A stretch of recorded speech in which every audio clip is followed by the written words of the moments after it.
I mean, we could sit here all day. It's a little bit, and I don't really think doing this in August, quite frankly, because we've already said it. Like when the Lakers made these moves, we pointed out immediately that until they get some shooting, all right, and maybe a little bouncier legs, a little youth there, I'm not sold. Yeah, I mean, Trevor Ariza can shoot. He's 36 years old. I agree. Carmelo can shoot. He's 37. Exactly. Bazemore can shoot. He's 35. He's a young buck. He's ascending. Yeah, exactly. What is he, 30?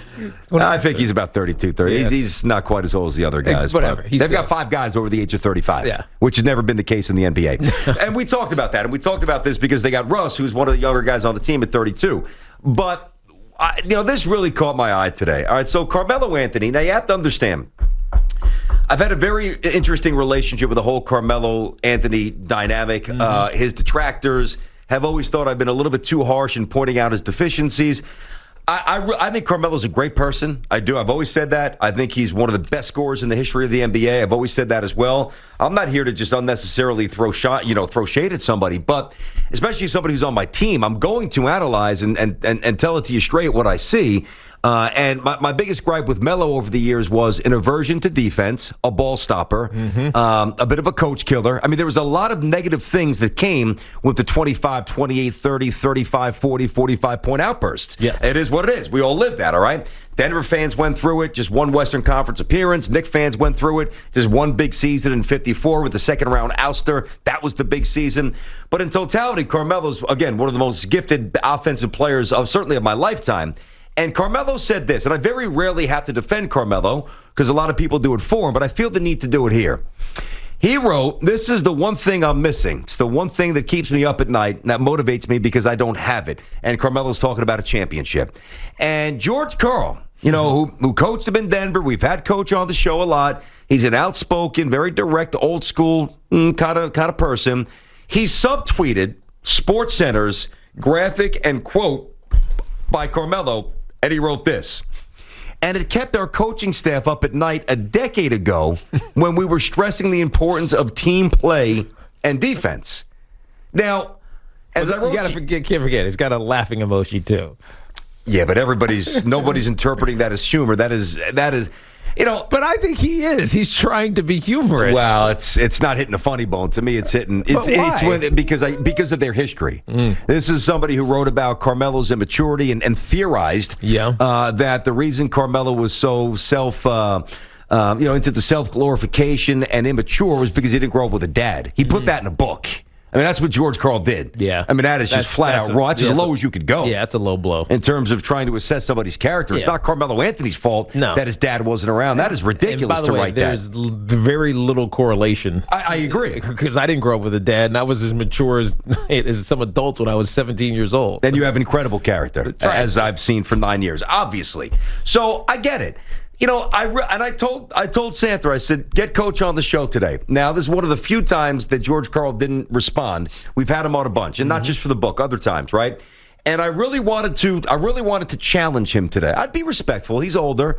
I'm not looking to just, tear him a new one here on the air, but I was going to be very direct, and I was going to really challenge him aggressively. Why this incessant need to continuously take these shots at Carmelo Anthony. You beat cancer. God bless you. Yeah. You've beaten cancer. You've got millions based on your coaching success in the bank. You've got a great family. You've got a great lifestyle. Why the need for these cheap, gratuitous shots at Carmelo Anthony? Has Carmelo ever done anything to him other than the Denver interactions and relationships? No. It's Carmelo fired back. Like, what has Carmelo said? He said, get me out of Denver, and he didn't play defense for George, and George never forgot it. And listen, there's other things. I don't think Carmelo was the easiest guy to coach. And as George wrote in his book, offensively, the easiest player I've ever coached. Back then, the game was different. The stagnation. That's what he said. That's what he said. The stagnation wasn't as big of an issue in the early 2000s where you can give the ball to the guy on the wing, jab step, and wait 12 seconds to go and get his because he was that good. Yeah. You do that now, everybody's chirping because it's more of a free-flowing game's changed.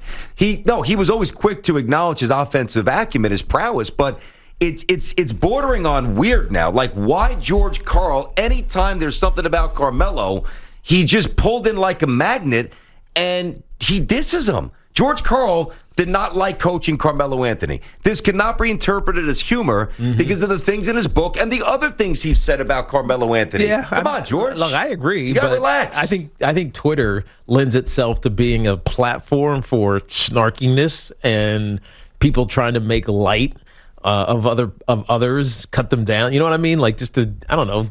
I don't even know the reason why. Yeah, anonymous trolls, not a borderline Hall of Fame NBA coach. Yeah, but maybe he's just, I don't know. Maybe this is how he felt the moment, and just, some people think when they're when they see something and they hold it to themselves. Others just feel the need to pull out their cell phone or get on their laptop or whatever it may be and tell the rest of the world what they're thinking in that moment. It's not always the right thing to do, but people do it all the time, including Karl. I mean, hell, Kevin Durant does this, right? Sometimes anonymously, but other times he'll do it with his actual Twitter account. So, look, I don't mind this because I don't think that this is... I don't think he's being malicious. Oh, I definitely think he is. There's no doubt. You're definitely misreading this. I don't know. He does not like Carmelo Anthony. Maybe he doesn't, but I think he's trying to make fun of Carmelo Anthony. Exactly. But I don't. But he is making fun of Carmelo Anthony. But it's something that everybody knows is true about Carmelo Anthony. But when your former coach keeps saying it, it just reinforces this negative perception about Carmelo that Carmelo's trying to shed. Yeah, as he did with Portland. Is he ever going to be a great defender? He's going to be a horrendous defender this season. He's going to be a fire hydrant in terms of mobility. Now, but granted, still, he has become a much better team player. Yep. As evidenced by his finally accepting a role that is not that of the star, which is what ran him out of Houston, if we all remember, when they asked him if he would be, coming off the bench. Remember that? Come off the bench. Yeah. And he's like laughing at it, like totally disrespecting the reporter who probably asked it with some insider knowledge. No, Daryl Morey. I think Daryl Morey knocked on his door, hotel room. Yes. That's how, and I think he said, "You're not starting tonight." Yes, or, exactly right. And someone asked him about it. Yeah, yes. And the reaction was not a good look for Carmelo. It showed no self-awareness. Yes. And then a couple of stops later, let's not forget, he ran himself out a couple of places. Yes, he did. And then he finally figured it out once he got to Portland, because in Portland, clearly you're not the star. Not that I don't know why he thought he was the star with James Harden, but you know what I mean? I know. It is what it is. But he figured it out. Look, I thought his career was over. So did I. A couple years ago, I thought maybe he'll hang on and get, 8 minutes a game somewhere, and eventually he's just going to be out of the league and retire and go do all the great things with his fund and his wine and everything else that he has going on in his life. But he actually refound it. I don't know who advised him on it, but he refound it. And it kind of resurrected him in a sense. It did. He shot 41% from downtown last year. But this is less about basketball. This is just about decorum. To me, that's all this is to me. There's no decorum on social media. You know that, BT. Well, there's no decorum from trolls in their parents' basement who were, spite and jealousy. Some of the blue checks are the biggest trolls in the. Well, I guess that's fair. That's true. On the platform. Maybe I'm just expecting. How old's Coach Karl? 70 what? Maybe I'm expecting just a little bit more. Yeah, I think he's mid-70s, right? He's got to be. He's only 70. All right, well, maybe he just feels older. He's only 30. He's 70, still 70. But it still feels like he's older. Yeah, it does. It does. And he's battled cancer, and he's victorious, and we're praying for him and rooting for him. It's great. Just enjoy your life, man. I mean, this seems to be... Maybe this is enjoyment in his life. It's a perverse way of enjoying your life. If the way you extract enjoyment is to continuously jump on social media and harpoon somebody's legacy. I just want to read this again. This is, Carmelo, this is the one thing I'm missing. This is the one thing that keeps me up at night, blah, blah, blah. And then he subtweets, and it kept our staff up at night a decade ago, stressing the importance of team play, shot number one, chucker ball hog, and defense, turnstile. Yeah. So he systematically takes him down. But is he lying? Why? Is he lying, though? That's not the point. He's definitely not lying, because I've said that, but I'm also a radio host, not his former coach. Maybe he's auditioning for a job. I don't know, man. I just think it's in poor taste. I've said all I need to say. It is what it is. I'm trying to give a legend of the coaching world. I don't know if George Karl's a legend. A little bit of a benefit of the doubt. A tick below. I mean, Popovich is a legend. Riley's a legend. And Red Auerbach's a legend. I don't know if... And George Karl's not a legend. He's a tier below it. But I really want George Karl on the show. And I will treat him with the respect I treat all of our guests. But I want to ask him directly, because I feel like nobody is asking him directly. Well, no, he's not doing any interviews. Why? No, he's done a million interviews. Why do you continue? I'd say, Coach, a lot of respect for your record. We've had you on the show. I've read excerpts of your book, blah, blah, blah. But I need to know why you feel this incessant need to attack Carmelo Anthony. I'd ask him that straight up. I'd ask him right to his face. I really need an answer on this. Good. Well, we get him on. You can ask him. Santa, please get him on.